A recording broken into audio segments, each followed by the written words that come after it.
I know that God has got a plan for me. Sometimes I gotta just wait and see. I wouldn't say it if it wasn't true. I know that God has got a plan for you too. Hey, hey, hey!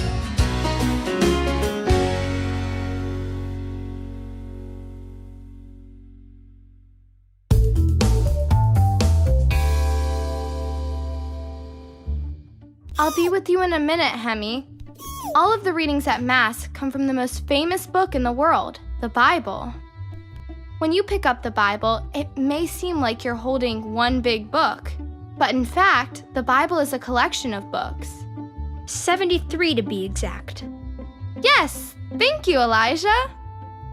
The Bible is made up of two main sections, the Old Testament and the New Testament. There are 46 books in the Old Testament and 27 books in the New Testament.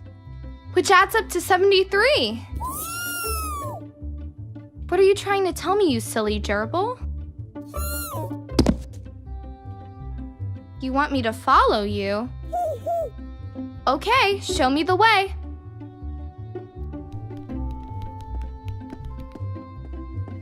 One of the many ways God speaks to us is through the Bible. God has an amazing plan for your life. And one of the ways He reveals that amazing plan is through the readings we hear at Mass every Sunday.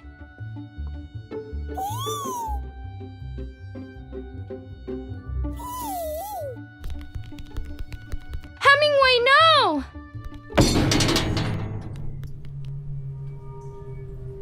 Ben! We're gonna need a flashlight! What is it, Sarah? Hemingway found some sort of secret passageway. Righteous. That looks scary. I'll go get the flashlight. Where do you think it leads? Only one way to find out. Here we go. Here we come, Hemi. I hope he's okay. You know he's afraid of the dark. So am I.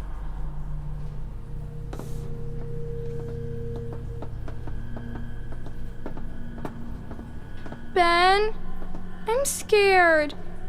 Maybe if you talk, it'll distract me. Okay. Well, since we've never traveled this way before, I sure wish we had a map. It would be even better if we had a guide who's made the journey before. That's true. The Bible's like a map, isn't it? And the church is like that guide you were talking about. Definitely.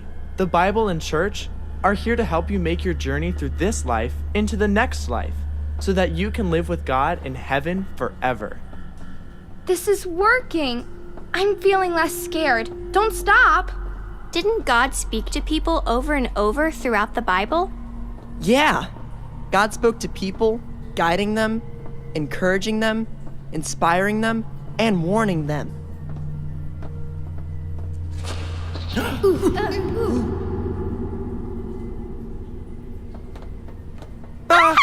Something just touched my leg. It's nothing. I was just taking out my candy bar. Sorry, sometimes I eat when I'm nervous. Why don't we name some people God spoke to? Well, God spoke to Adam and Eve. Moses and Abraham.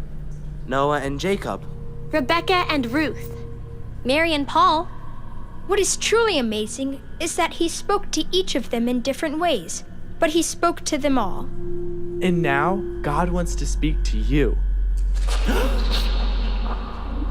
Hemingway, is that you? You see Hemingway? I thought I did. Maybe we should just wait here. Yeah, we could be like the Jewish people waiting for Jesus. That's true. In the Old Testament, we read over and over again about how the people were waiting for Jesus, the Messiah, to come. And then the New Testament is about Jesus and His teachings, and about the life of the early church and how the first Christians tried to live the gospel message. Hello? Anyone out there? I kind of feel like the woman in that one story Jesus told about the lost coin. I love Jesus' stories, but that one might be my favorite. Jesus is the greatest teacher that ever lived, and His favorite way to teach was to tell stories. He told them so that ordinary people could understand what He was teaching. Sarah, why do you feel like the woman who lost her coin? Well, this woman lost her coin, right? And while the coin didn't seem that valuable to most people, it was precious to the woman. When she found it, she was so excited she called all of her friends and neighbors to celebrate. Hemingway is like our lost coin. That's a great insight. If we ever get out of here, I'm going to call everyone I know to celebrate with me. Tiny, you really are scared. I love that story too.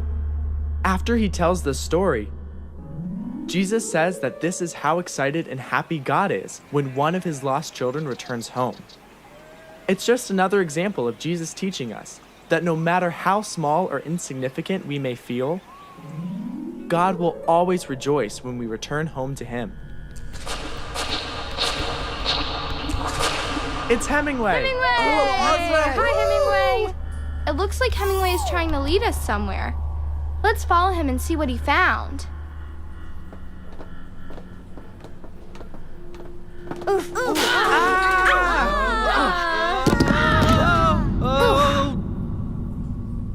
Everyone all right?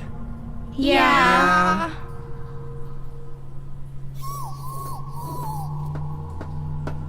Everyone look! Hemingway found a way out. Where do you think it leads? Only one way to find out.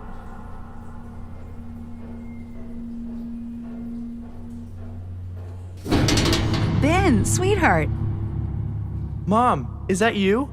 Of course, darling. Hurry up now. Snip, snap. No time to waste. Up you go. Well done, Hemingway. Mom, how did we end up here?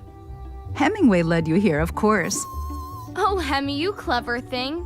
You know how much we love an adventure. Go on inside and take Hemingway with you.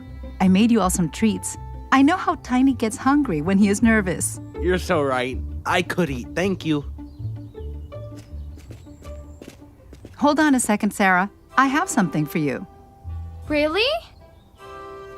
You know that old sweatshirt I wear all the time? The big fluffy yellow one that's all worn out with holes in it? That's the one. Do you know why I wear it so much? I hadn't really thought about it, no. Well, I wear it because it's so comfortable. It has been with me in good times and in bad times, and it comforts me in ways that a new sweatshirt cannot. I love that sweatshirt too. It's so bright and warm, I feel like I'm being hugged by the sun. Good. Many years ago, a friend inspired and challenged me. He said, one of my goals in life is to wear out a Bible. I thought to myself, what a fabulous goal. What does that mean? It means you get yourself a Bible to carry with you throughout life. You ask me or your dad or grandma or grandpa to read a little to you each day. As you get older, read a little yourself each day. It means you wear that Bible out by reading it, reflecting on what you learn, and praying for the grace to live what you learn. Do you have a Bible like that? I sure do. Over a lifetime, Jesus and the other great people in the Bible will become great friends of yours. They will teach you how to grow in virtue, become the best version of yourself, and live a holy life. Ever since your first communion, your dad and I have been meaning to give you this as a gift. This is for me? Yes, I gave one to your brother Ben when he was your age. And your dad and I want to give you the same challenge we gave him. What's that? Wear this Bible out. Make it a great companion for the rest of your life. And somewhere down the road, when you are all grown up and maybe even living in another city, I hope you come back to visit. I hope you will show me your worn-out Bible. I will! God wants you to have many companions on your journey to heaven. He wants you to have friends who help you become the best version of yourself. But he also wants you to be friends with the saints, because they have already made this journey and can teach us so much about which path to take and the paths to avoid. God also gives us our guardian angels to accompany us in the journey. And God gives us the Bible and the church as great companions along the way, too. Look, Mom! It's the story about the lost coin. Will you read it to me? Of course.